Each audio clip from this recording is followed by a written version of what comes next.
Guys, magandang umaga po sa ating lahat. Narito po tayo ngayon sa Sapay Residences located here in Barangay Santol, Tansa, Cavite. Ito po ang isa sa mga pinakamalapit na housing project namin sa Manila, guys.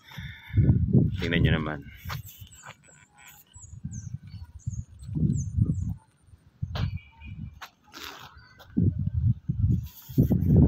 Ganda, di ba? Meron po siyang carport. Hindi ka na problema sa parking ng inyong sasakyan. Townhouse po siya. Napakaganda rin ang construction. Ito nyo guys, pasyalan natin itong ongoing construction unit.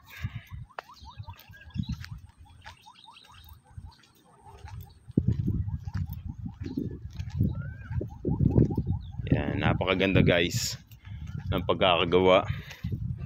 Ba?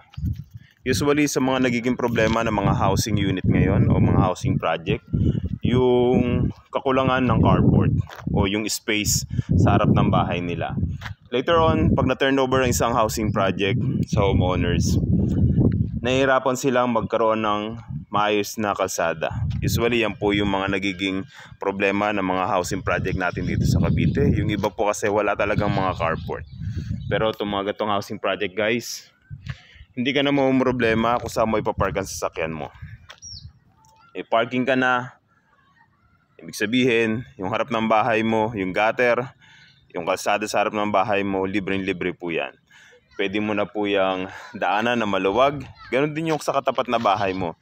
Makaasa ka na hindi mo na poproblemahin kung saan-saan sila magpapark. Okay?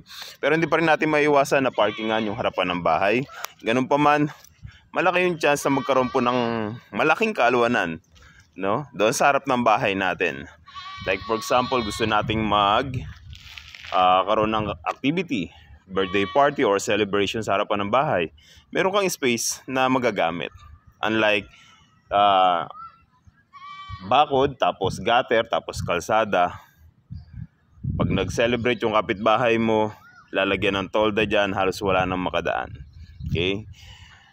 Ito po ang isa sa mga benepisyo ng housing project na merong carport.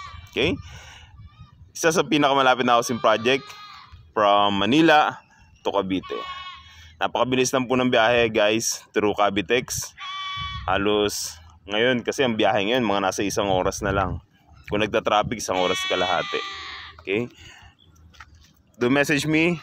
Mag-send ako ng complete details and how to reserve this housing project. Bye for now.